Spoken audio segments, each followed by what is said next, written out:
Jacob started with just doing bus work, just bus leads, which Jacob, comparing because you've done both now, the bus leads to black car, what percentage of the bus leads are like, okay, this is like a serious, lead versus black car? I know black car is like probably more often than not, the leads are like just not ideal. Mark, to be honest, I think that the black car leads are probably more, I would say 100% of those people are actually probably looking for transportation. As opposed to when you get the bus leads, a lot of times it's people sitting around having a drink. Oh, that'd be fun. Let's get a big group and go.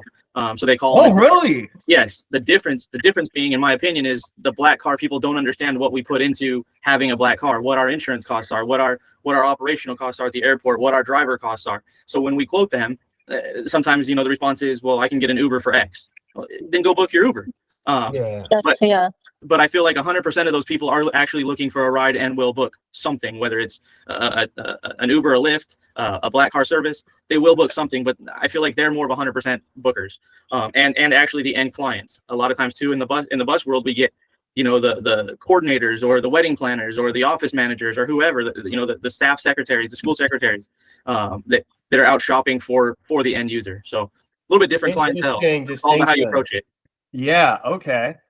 Wow. Okay. I thought, all the bus leads way more serious, but I never really put together that. Yeah, I'm sure you get people that are just, oh, that'd be fun. Let's do. How much would that cost, right? Exactly. All of us go to the game or something, and might not be as serious. That's interesting. So, one of the reasons I wanted to do this is last week I was speaking with Linda, and Linda, we spoke for almost an hour, and we were just kind of discussing, results and. I had recently spoken with Jacob, like I think maybe the same day, I believe. And Jacob does even with Black Car, right? You do you just do a lot of phone calls. Is that you pretty much call every lead, which is wild because I don't think I have many clients that do that. And doesn't that take a lot of time? Not as much as you think. 100% we call every lead. It may not be, it may be a dumb question to spark their interest, catch their attention, and feel what they're looking for. I've noticed also with a lot of the black car leads, they've turned into more. Like I said, a lot of the black car leads are more than just them. The majority are them individually, but a lot of the black car leads are more than this, just them. They're looking for, maybe there's 6 of them, and you can put them in a Sprinter or something like that. Maybe they're looking for multiple trips. So I do, and I would say 45 seconds to 1 minute is all I spend on the initial call. That's it. We're not most of the time we're not booking a trip. They don't have a ton of questions. It's just quick. I want to get their feel and see where they're at. And you're just doing that to kind of feel it out, right? Exactly. Yep. Okay.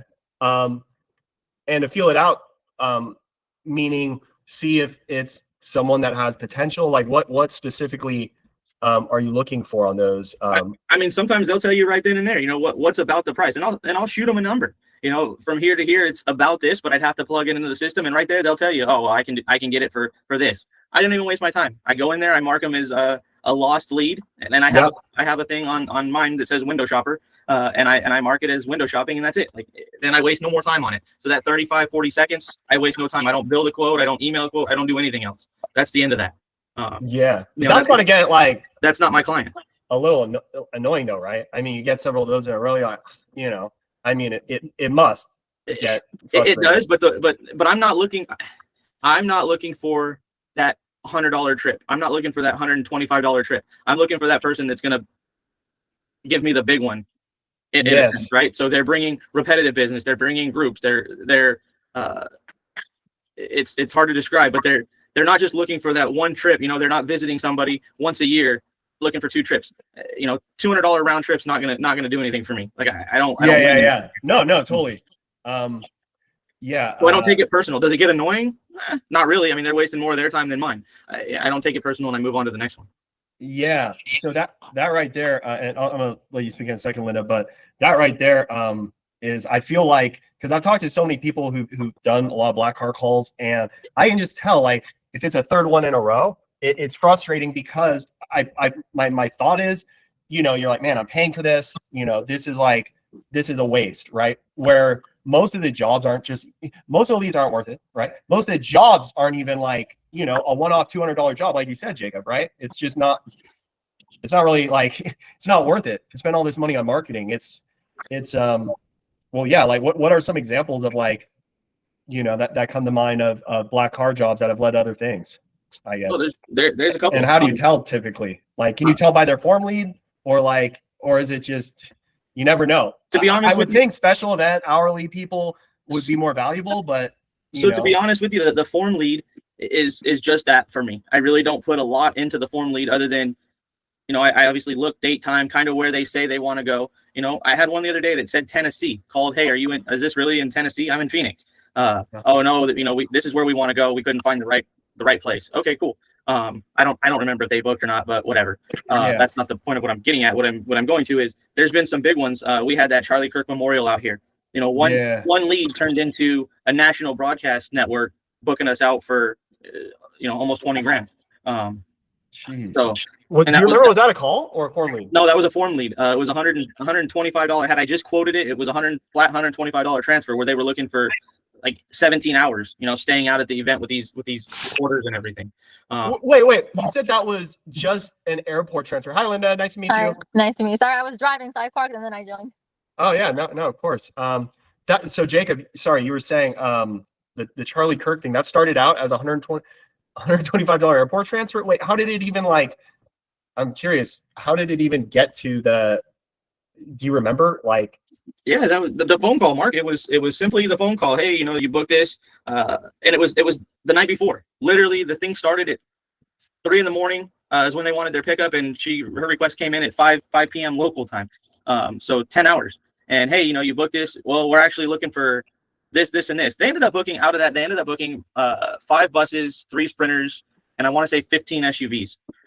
Was the final number. And it came in as a black car airport request.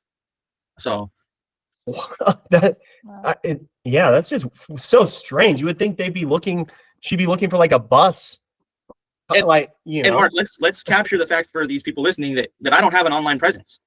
I mean, you know that, right? So I have no online. I gotta show you guys this. I have no online presence. This is actually kind of funny, and it sounds bad because I'm, your marketing company, but he means organic presence. So let me show you guys something. AZ Luxury Coach, Phoenix. Okay, that's not even me. So this is not Jacob, right? This is a place that does RVs, and so you can't even find his. This is actually you. That's the website here, Jacob. But his Google Business profile doesn't pop up. We need to figure that out. I know why it is. It's because they're in Phoenix. Once you get more reviews in them, but it's the having the Phoenix address really luxury. Let me see, because I know you're over on the left, right? You're a little outside your Google Business profile, isn't it? Right out there, yeah. Right out here, yeah. And so which is crazy because this big company ended up booking all of this stuff with you, and they couldn't even find anything online. To me, that would seem risky. But it was the phone call, right? I'm sure she could just kind of tell you were familiar. Which, by the way, Jacob, to be clear, how long have you been doing this, Jacob? 12 years. How long have we been with you, Mark? Since 18, right? 2018. Well, yeah. So Jacob was with another company, and then you started your own. Yeah. When did you join that other company? 2016, I think. 2016, and then I started working with this other client who, Jacob was definitely his top. Probably not even close. You're top of him. You were the top guy there, and then you started your own thing. What, 3 or 4 years ago? 2022. So it'll be 4 years this year. Okay. And so, but everyone kind of knew him, as far as affiliates and everything, right? You were the go-to guy when people needed buses. And so I guess my point is Jacob's got probably thousands of calls, right? And all the venues. And so that obviously helps when you're an event. Was this an event planner? It must've been who contacted you. It was the coordinator for the news station. They do all their travel coordinating. Interesting. So okay. Yeah. So yeah, you've got a lot. I guess my point is you have a lot of reps, right? You've got a lot of experience doing this, and they, you can just tell, you guys all have experiences, right? Where you're on the phone with someone, you're like, this person knows you can tell this person's very comfortable. You probably worked at these venues before, probably several times. That was at the stadium there, right? Yeah, we're the Cardinal Stadium, State Farm.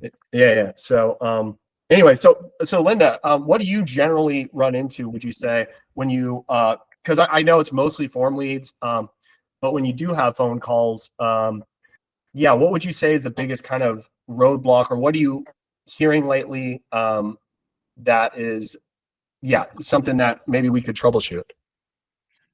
It's like the prices. Like I always feel like we're getting like the wrong customers, but it's not. I know you said that it has more to do with how we like propose things to them, or like follow up with them.